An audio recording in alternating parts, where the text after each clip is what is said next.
दोस्तों, आज हम जिस फ्रीडम को एंजॉय करते हैं, जैसे freedom of movement, speech, belief, expression, faith etcetera, ये सभी हमें अपने आप नहीं मिले। इनके पीछे है एक पावरफुल पॉलिटिकल आइडिया जिसे जाना जाता है लिबरलिज्म यानी उदारवाद के नाम से, जो आज की दुनिया का ऑपरेटिंग सिस्टम भी माना जाता है। नमस्कार दोस्तों, मैं हूं मनोज कुमार और आप देख रहे हैं पोलिस्कोप। आज के इस सेशन में हम समझेंगे लिबरलिज्म क्या है, कैसे डेवलप हुआ और आज के समय में भी ये इतना इन्फ्लुएंशियल आइडियोलॉजी क्यों है। तो चलिए शुरू करते हैं। What is liberalism? लिबरलिज्म क्या है? सिंपल वर्ड्स में कहा जाए तो लिबरलिज्म का मतलब है इंडिविजुअल फ्रीडम। इंडिविजुअल फ्रीडम को ही हम लिबरलिज्म के कंसेप्ट से जोड़ सकते हैं। सपोज़ आपको यदि पूछा जाए कि आप अपनी लाइफ के डिसीजन, जैसे आप क्या बोलते हैं, क्या बिलीव्स हैं आपके, क्या आप पहनेंगे, आप अपना कैरियर ऑप्शन क्या चुनेंगे, यदि आपका ये हक है और आपका आंसर है हाँ, तो मान लीजिए कि आप लिबरल फ्रेमवर्क में हैं।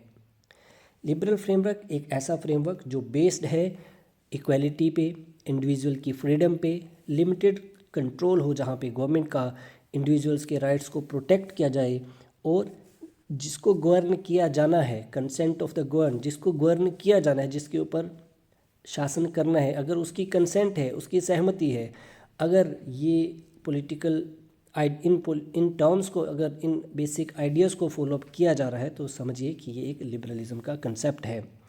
लिबरलिज्म जो कहता है कि स्टेट का कंट्रोल नहीं होना चाहिए, स्टेट लोगों के कंट्रोल करने के लिए नहीं होना चाहिए, but to protect the freedom of individual, बल्कि लोगों की फ्रीडम को प्रोटेक्ट करने का एक टूल होना चाहिए। तो ये है हमारे पास लिबरलिज्म, एक मॉरल फिलोसफी जो बेस्ड है individual freedom, equality, limited government, right of individual और कंसेंट ऑफ गवर्न पर। तो चलिए जानते हैं लिबरलिज्म का उद्गम कैसे हुआ। Origin of liberalism and historical background. तो लिबरलिज्म का ओरिजिन 17th और 18th सेंचुरी में, अराउंड 17th और 18th सेंचुरी यूरोप में इसका ओरिजिन माना जाता है। उस समय जब यूरोप में मोनार्की, चर्च और फ्यूडलिज्म का कंट्रोल था, डोमिनेशन था। फ्यूडलिज्म यानी जागीरदारी, जहाँ पे मूल्य जो है वो ज़मीन दे के चुकाया जाता था और लोगों को ज़मीन के बदले अपनी सेवाएं देनी होती थी।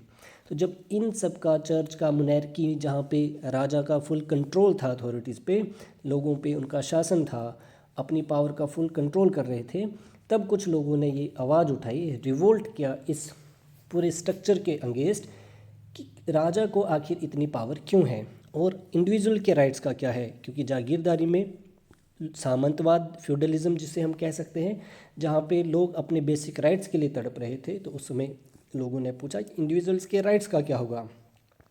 तो इसी को डिफाइन करते हुए जॉन लोकी जो कहते हैं कि right to life, property and liberty, liberty ये तो नेचुरल राइट्स हैं, ये लोगों को मिलने ही चाहिए। कोई किसी की लाइफ के राइट टू लाइफ को छेड़ नहीं सकता, किसी की प्रॉपर्टी को हड़प नहीं सकते और किसी की आज़ादी को छीन नहीं सकते। उनका मानना है कि ये नेचुरल राइट्स है, ये तो सभी को मिलने चाहिए, चाहे वो राजा हो, चाहे वो आम नागरिक हो। एडम स्मिथ इसी को जिन्हें मॉडर्न इकोनॉमिक्स का फादर भी माना जाता है, अपनी बुक वेल्थ ऑफ नेशंस में लिखते हैं कि leave economy free and invisible hand will itself correct everything. Economy को, मार्केट को आप फ्री छोड़ दीजिए, एक अदृश्य शक्ति जो वो सब कुछ ठीक कर देगी, मतलब रिच पुअर का गैप खत्म कर देगी, लोग जो है, सोसाइटी जो है अपने आप सही चलना शुरू हो जाएगी, किसी को कंट्रोल करने की आवश्यकता उसको नहीं है। इन लोगों ने एक बेस बनाया जिसे उस दुनिया का जिसमें आज हम रहते हैं, तो उस ऑपरेशन के अगेंस्ट इन लोगों की आवाज़ ने हमारे लिए, आज की सोसाइटी के लिए एक मार्गदर्शन का काम किया। जानते हैं कुछ core principles of liberalism. First principle is individualism. Individualism liberalism का सेंट्रल यूनिट माना जाता है। जैसे कोई भी व्यक्ति अपना कैरियर खुद चूज़ कर सकता है, अपनी बिलीव्स को प्रोटेक्ट कर सकता है। स्टेट डिसाइड नहीं करेगा कि लोग क्या सोचें, क्या मान्यताएं रखें, क्या कैरियर ऑप्शन चूज़ करते हैं। तो लिबरलिज्म बिलीव करता है इंडिविजुअल थिंकिंग पे। ये बोलते हैं कि इंडिविजुअल के पास अपनी चॉइस, अपने बिलीफ्स हो सकते हैं और होने ही चाहिए। Next is rule of law. Law is supreme not the ruler. Liberalism का मानना है कि लॉ सुप्रीम होगा, ना कि रूलर। चाहे वो प्रधानमंत्री है, चाहे वो आम नागरिक है, सभी को लॉ के अंडर ही काम करना है, रूल्स एंड रेगुलेशंस के अंडर ही काम करना है। चाहे पुलिस सिस्टम है, चाहे आर्मी है, रूल और रेगुलेशन के विद इन ही काम करेंगे। लॉ से ऊपर कोई भी नहीं होगा। Liberty and freedom. Next is absence of unnecessary restriction. Liberty यानी फ्रीडम का मीनिंग क्या है? एब्सेंस ऑफ अननेसेसरी रिस्ट्रिक्शंस, जहाँ पे अनावश्यक रिस्ट्रिक्शन ना लगाई जाए, पाबंदियाँ ना लगाई जाए। हर कोई अपनी फ्रीडम से, अपनी सोच से अपने ऑप्शन जो है वो चूज़ कर सके, सेलेक्ट कर सके। इक्वालिटी। लिबरलिज्म में इक्वालिटी फोकस करता है अपॉर्चुनिटी पे, ना कि आउटकम पे। मीन सभी को इक्वल अपॉर्चुनिटी मिलनी चाहिए एंड नोट, ये बात करता है equality of opportunity and note of outcome. Means suppose किसी क्लास में अगर स्टूडेंट्स हैं और स्टूडेंट्स हैं क्लास में, तभी क्लास है, तो अगर स्टूडेंट्स को इक्वल अपॉर्चुनिटी मिलनी चाहिए, सभी को बुक रिसोर्सेज मिलने चाहिए, टीचिंग फैसिलिटी मिलनी चाहिए, उनको अच्छे मतलब स्कूल में एडमिशन मिलनी चाहिए स्टूडेंट्स को, ठीक है जी। तो अगर ये सब कुछ हो रहा है, इक्वल अपॉर्चुनिटी सभी को मिल रही है, जहाँ पे इक्वल एग्ज़ाम पैटर्न है सभी के लिए, तो बोलते हैं कि ये बस इतना काम होना चाहिए लिबरलिज्म का। आउटकम कैसे रहेगा? सभी बच्चों को एक समान पढ़ाया गया, सभी बच्चों की एक जैसी बुक्स थी, एक ही पेपर सेट किया गया उनका। तो बोलते हैं कि अब आउटकम कैसे रहती है, कोई पास हो या फेल हो, उस पर लिबरलिज्म नहीं जाता है। वो कहता है कि हाँ, अपॉर्चुनिटी सबको मिलनी चाहिए, अच्छी एजुकेशन मिले, क्वालिटी एजुकेशन की बात हो रही है, क्वालिटी एजुकेशन मिले, ये होना चाहिए। बाकी आउटकम कैसे रहता है, that doesn't matter. Next is limited government. Liberalism का मानना है कि गवर्नमेंट पावरफुल तो होनी चाहिए बट लिमिटेड, कंट्रोल उसका लिमिटेड होना चाहिए। मीन की पावर जो है वो रूल्स और लिमिट्स के अंदर ही होना चाहिए। इनका कोर बिलीफ है कि power corrupts, absolute power corrupts absolutely. मतलब कि अगर एक अथॉरिटी को कोई पावर मिल जाए तो वो उसका मिसयूज़ करेगा, पावर में करप्शन होगा, उसका मिसयूज़ किया जाएगा। लेकिन अगर उस पावर को और बढ़ा दिया जाए, एब्सोल्यूट पावर, कंप्लीट पावर ही हैंड में दे दी जाए, तो फिर तो बोलता है कि जो मिसयूज़ है वो डेफिनेटली होगा ही होगा। जैसे कि किंगशिप है, डिक्टेटरशिप है, या फिर मिलिट्री रिजिम है, जहाँ पे पावर कंप्लीटली किंग के पास आ जाती है, या फिर डिक्टेटर के पास पावर है, या फिर जो मिलिट्री रिजिम में जो भी जनरल है, कमांडिंग ऑफिसर है, उनके पास पावर है, तो किसी भी तरह से पावर का मिसयूज़ कर सकते हैं। तो बोलते हैं कि अगर पावर आने से करप्शन होगा, तो इसलिए फ्रीडम जो है वो होनी चाहिए, लिबरल बिलीफ्स को मानना चाहिए। एंड इस पावर को लिमिट किस तरह से किया जा सकता है? पावर को लिमिट किया जा सकता है कॉन्स्टिट्यूशन के थ्रू। पावर को लिमिट किया जा सकता है separation power of provision constitutions में, फंडामेंटल राइट्स का प्रोविज़न से। सो नेक्स्ट इज, तो ये थे हमारे पास में core principle, individualism, rule of law, liberty, equality and limited government. Next we have types of liberalism. तो लिबरलिज्म के दो बेसिक टाइप्स हैं, क्लासिकल एंड मॉडर्न, जिसे वेलफेयर लिबरलिज्म भी कहा जाता है। So what is the difference between classical liberalism and modern liberalism? The first one is negative liberty. Classical liberty बात करता है, लिबरलिज्म बात करता है नेगेटिव लिबर्टी की, and the modern positive liberty की। Negative liberty means no interference और very limited interference of state should be there. Interference नहीं होना चाहिए, लोगों के पास फ्री प्रॉपर्टी को अर्न करने का अवसर होना चाहिए, मतलब गवर्नमेंट कंट्रोल मिनिमम होना चाहिए यहाँ पे, ये बोल रहा है negative liberty. And positive liberty इसके अपोजिट, कि according to state control should be there, state have to make control over the liberty, unnecessary liberty को कर्टेल करना है, उसको रोकना है। The free market, classical liberalism बात करता है फ्री मार्केट की, अगेन कि मार्केट प्राइस कंपटीशन जो है वो स्टेट डिसाइड ना करे, प्राइजेस, अगर मार्केट के प्राइजेस स्टेट डिसाइड ना करे एसेंशियल कंपोनेंट्स के, या जो भी कंपोनेंट्स मार्केट सिस्टम है उसको फ्री हैंड छोड़ दे, स्टेट का इंटरवेंशन नहीं होना चाहिए, जिससे जो प्रॉपर्टी राइट्स हो गए, जिससे प्राइस अगर सिलेक्शन की बात है तो वो मार्केट खुद डिसाइड कर लेगा। And on other hand modern liberality बात करता है, वेलफेयर लिबरलिज्म बात करता है वेलफेयर स्टेट की, कि मार्केट को बिल्कुल फ्री नहीं करना है, स्टेट का कंट्रोल होना चाहिए। अगेन अगर स्टेट का कंट्रोल नहीं होगा तो कमोडिटीज़ के प्राइस, इसेंशियल आइटम्स के प्राइस मार्केट है के हैंड में अगर चले गए तो वो राइज करेंगे। मतलब इंडिविजुअल तो अपने प्रॉफिट के लिए जो उसको प्राइस को बढ़ा सकते हैं, तो स्टेट को बाकी जो आम नागरिक हैं जिनके पास इतना इकोनॉमी नहीं है, जिनके पास वो किस तरह से सर्वाइव कर पाएंगे, इसलिए स्टेट को इंटरवीन करना होगा। That is the according to welfare liberalism. Next is minimal state and the state intervention when needed. तो ये वही है, मिनिमल स्टेट का मतलब कि स्टेट का इंटरवेंशन बिल्कुल कम होना चाहिए। स्टेट शुड नॉट इंटरफेयर, और if it has to interfere that it should be very limited. On other hand state have to interfere when it is needed, state को इंटरफेयर करना ही है। क्लासिकल लिबरलिज्म के कुछ प्रोमिनेंट थिंकर जैसे John Locke and Adam Smith, and modern liberalism के thinkers T H. Green and J S. Mill. Next we have socialism versus liberalism. हमने previous topic cover किया सोशलिज्म, उसी से रिलेटेड सोशलिज्म और हमारे आज के टॉपिक लिबरलिज्म में क्या डिफरेंस है उसको हम यहाँ पे देखते हैं। सोशलिज्म जो बात करता है सोसाइटी फर्स्ट, एंड लिबरलिज्म बात करता है इंडिविजुअल फर्स्ट। इंडिविजुअल फर्स्ट जहाँ पे अपने राइट्स, अपनी चॉइस, अपनी फ्रीडम है, एंड सोसाइटी फर्स्ट में सोसाइटी के वेलफेयर पर ज़्यादा जो ध्यान है, फोकस है, वो किया जाएगा। इंडिविजुअल फ्रीडम को कर्टेल करके सोसाइटी के बेनिफिट्स के बारे में सोचा जाएगा। इक्वालिटी ऑफ आउटकम, सोशलिज्म बोलता है कि इक्वालिटी ऑफ आउटकम होना चाहिए।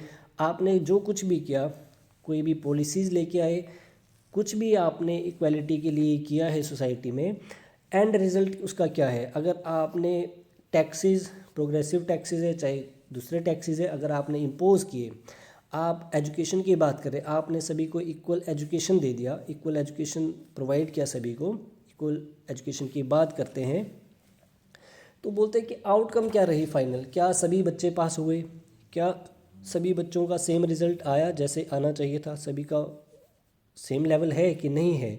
तो ये बात करें सोशलिज्म कि आउटकम पे अगर आप रिज़ल्ट सेम नहीं आ रहे, कुछ बच्चे फेल हो रहे हैं, तो इट मीन्स इक्वालिटी नहीं हुई है। अगर कुछ लोग प्रॉपर्टी की अगर हम बात करें, कुछ लोग अमीर के अमीर हो गए और कुछ लोग गरीब ही रह गए, आपके जो भी टैक्स इम्पोजिशन था, वेलफेयर स्कीम्स थी, आपने जितना भी अप्लाई किया, अगर रिज़ल्ट में फिर भी वो गरीब के गरीब ही रह गया, फिर भी उसका पेट नहीं भरा है, अपनी प्रॉपर्टी अर्न नहीं कर पाया, डिग्निटी ऑफ लाइफ नहीं है उसके पास, तो फिर बोलते हैं कि आपकी जो भी स्कीम्स हैं वो सारी फेल हैं, है ना। एक आउटकम होना चाहिए, रिजल्ट मिलना चाहिए। ऑन अदर हैंड लिबरलिज्म बोलते हैं कि इक्वालिटी ऑफ अपॉर्चुनिटी होना चाहिए, अपॉर्चुनिटीज़ सबको मिलनी चाहिए, एग्ज़ाम में बैठने का मौका सबको मिलना चाहिए, सबको एजुकेशन मिलनी चाहिए, किसी भी कंडीशन में हो, चाहे वो गरीब परिवार से है, चाहे वो अमीर परिवार से है, रिच फैमिली से है, आप उनको एजुकेशन, इक्वालिटी ऑफ एजुकेशन दीजिए, है ना। बुक्स प्रोवाइड करिए, अगर कोई गरीब है तो उसको बुक प्रोवाइड करिए, कोई प्रॉब्लम नहीं है,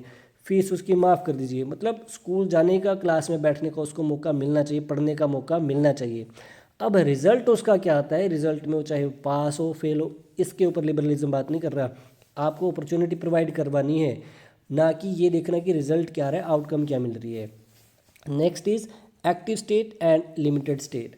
सोशलिज्म के अकॉर्डिंग स्टेट का रोल एक्टिव होना चाहिए, state should intervene if there is something it feels that doesn't need to happen, तो स्टेट को इंटरवीन करना है। And on other hand liberalism बोलते हैं लिमिटेड होना चाहिए, स्टेट को बहुत कम मामलों में आगे आना है, नहीं तो बिल्कुल भी इंटरफेरेंस जो है वो स्टेट का नहीं होना चाहिए। नेक्स्ट वी हैव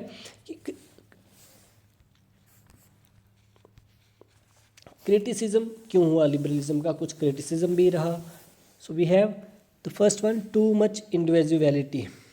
जो लिबरलिज्म है इंडिविजुअलिटी पे ज़्यादा फोकस करता है, एंड इट मीन्स क्रिटिक्स का कहना है कि ये वीकन करेगा, कम्युनिटी फीलिंग्स को कमज़ोर करता है। अगर ज़्यादा इंडिविजुअलिटी की बात करते हैं तो इससे कम्युनिटी फीलिंग जो है वो हार्म होती हैं। इंडिविजुअल सिर्फ अपने प्रॉफिट की बात करता है, वो सोशल रिस्पॉन्सिबिलिटी पे फिर ज़्यादा फोकस नहीं करता है, जिससे सोशल रिस्पॉन्सिबिलिटी जो है कम हो जाएगी। वो सिर्फ अपने बेनिफिट्स पे ध्यान रह रहा है, सोसाइटी से उसको कोई मतलब नहीं रहता। तो बोलते हैं ये इसकी बात हो रही है। जैसे प्राइज़ कंपटीशन की हम प्राइज़ की बात करें हम, ठीक है जी, या फिर वो सिर्फ अगर मार्केट में है तो वो फिर कंपटीशन की बात करेगा, वो कोऑपरेशन की बात नहीं करेगा, क्योंकि उसको अपने प्रॉफिट से मतलब है ना। मिसट्रस्ट क्रिएट होता है सोसाइटी में, जीलीसी क्रिएट होती है, क्योंकि रिच पुअर का गैप बढ़ेगा, इकोनॉमिक इनइक्वालिटी आएगी, जिससे क्या होगा, फ्री मार्केट जैसे जो कंसेप्ट है। तो ये बोलते हैं कि ये लिबरलिज्म बोलते हैं कि क्रिटिक्स बोलते हैं कि अगर आप फ्री मार्केट जैसे कंसेप्ट लेके आते हैं तो उससे क्या होगा, कंपटीशन बढ़ता है मार्केट में। एंड ये कंपटीशन क्या करेगा, रिच पुअर का जो गैप है उसको इंक्रीज करेगा, उसको ख़त्म नहीं करेगा, उसको जो है वो इंक्रीज ही करेगा। And we have formal equality, कि ये बोलते हैं कि इक्वालिटी जो बस फॉर्मेलिटी के लिए रह जाती है। मीन्स आपने चाहे तो रूल्स बना दिए, आपने लीगल इक्वालिटी की बात भी करी, बट ये इंश्योर नहीं करेगा कि सोसाइटी में फिर भी इक्वालिटी होगी। ठीक है, रियलिटी में बोलते हैं कि इक्वालिटी फिर भी नहीं होगी, ये सिर्फ एक फॉर्मेलिटी बन के रह जाएगा। बिकॉज जैसे मार्क्सिज्म जो है, मार्क्सिस्ट कहते हैं कि ये जो आइडियोलॉजी है लिबरलिज्म की, ये आइडियोलॉजी ऑफ बोर्गोइज है ना। क्यों? क्योंकि वो बोलते हैं कि इससे जो है वो प्राइवेट प्रॉपर्टी का कंसेप्ट जुड़ा हुआ है, कि कोई एक सिर्फ एक पर्सन है, इंडिविजुअल है, वो अपनी प्राइवेट प्रॉपर्टी पे ध्यान देगा, उसको सोशल बेनिफिट से कुछ लेना देना नहीं है। सोशल वेलफेयर जो है वो कम हो जाते हैं, क्योंकि सोशल में उसको सोसाइटी से कुछ लेना देना ही नहीं रहा है ना, सोसाइटी की बात ही नहीं करेगा, वो तो अपने प्रॉफिट पे बात करेंगे। तो जिससे अगेन वही क्लास सिस्टम डेवलप होता है, rich class and worker class, again bourgeoisie and proletariat. ठीक है जी, तो ये है कुछ क्रिटिसिज्म ऑफ लिबरलिज्म का। नेक्स्ट हम देखते हैं रिलेवेंस ऑफ लिबरलिज्म, कि प्रेजेंट डे में इसके क्या रिलेवेंस है, क्या ये रिलेवेंट है अभी या फिर नहीं। तो रिलेवेंस कई पॉइंट्स है जो इसको रिलेवेंट बनाते हैं प्रेजेंट सोसाइटी में, काफ़ी इसको इन्फ्लुएंशियल बनाते हैं। जैसे हमारी फंडामेंटल राइट्स की हम बात करें, डिजिटल फ्रीडम हो गया है ना, फ्रीडम, प्राइवेसी राइट्स हैं, फ्रीडम ऑफ एक्सप्रेशन, फ्रीडम के जो भी राइट है हमारे पास में, ह्यूमन राइट डिस्कोर्स जो आज वर्ल्ड में हो रहे हैं, ठीक है, उसकी बात करता है। तो बोलते हैं कि क्रिटिक्स का भी ये मानना है कि without liberalism democracy can not survive. ये बात क्रिटिक्स भी मानते हैं कि लिबरलिज्म तो होना ही चाहिए, इसके बिना तो डेमोक्रेसी की हम बात ही नहीं कर सकते। अगर हम किसी को उसके फंडामेंटल राइट्स नहीं दे रहे, अगर किसी को हम उसकी फ्रीडम्स नहीं दे रहे, तो फिर बोलते हैं कि वो डेमोक्रेसी किस तरह की डेमोक्रेसी, वो डेमोक्रेसी हो ही नहीं सकती है। ठीक है जी। सो इन द कंक्लूजन, और अगर इसको इंडियन कंटेक्स्ट में भी देखा जाए, तो जैसे फंडामेंटल राइट्स या इंडिपेंडेंट जुडिशरी, तो ये हमारे लिबरल अप्रोच का पार्ट है ना, कि लिबरल अप्रोच को दर्शाते हैं। एंड डायरेक्टिव प्रिंसिपल्स है और वेलफेयर पॉलिसी जो है इंश्योर्ड हमारे कॉन्स्टिट्यूशन में, तो ये हमारे सोशलिस्ट अप्रोच को दर्शाते हैं कि इंडिया जो एक सोशलिस्ट कंट्री है। एंड फंडामेंटल राइट्स की जब बात होती है तो इसके लिबरल अप्रोच को भी हमें देखने को मिलता है। मतलब मॉडर्न सोसाइटी जो है वो किस तरह, वो कम्बिनेशन है लिबरलिज्म का और वेलफेयर स्टेट्स का, है ना, वेलफेयर पॉलिसी एंड लिबरलिज्म का, सोशलिज्म का एक मिक्स्ड जो टाइप बनता है, that is the modern societies, modern state we have. So at the end we can say that कि जो लिबरलिज्म है वो एक प्रोसेस है, हालांकि परफेक्ट तो नहीं है, बट एक ऐसा कंसेप्ट है इसके जो कंसेप्ट्स हैं, फ्रीडम, राइट्स, सोशल वेलफेयर, जो सोशलिज्म से हमें मिलता है ना, इनके बिना भी बोलते हैं कि जो लिबरल के कंसेप्ट हैं, इनके बिना भी सोशलिज्म के कंसेप्ट भी अधूरे रह जाते हैं ना, क्योंकि सोसाइटी का बेनिफिट नहीं होगा अगर इंडिविजुअल का भी बेनिफिट्स जो है अगर ना हो, उनकी डिमांड्स भी फुलफिल ना हो, तो फिर सोसाइटी भी कैसे रन करेगी। तो ये मतलब इनके बिना कोई भी पॉलिटिकल सिस्टम है वो इनकम्प्लीट होता है लिबरल वैल्यूज़ के, है ना, जैसे राइट, डिग्निटी, फ्रीडम्स। तो इसलिए आज भी लिबरलिज्म जो पॉलिटिकल थ्योरी का एक फाउंडेशनल बेस बना हुआ है ना, प्रेजेंट डे में भी इसको एक फाउंडेशनल बेस माना जाता है।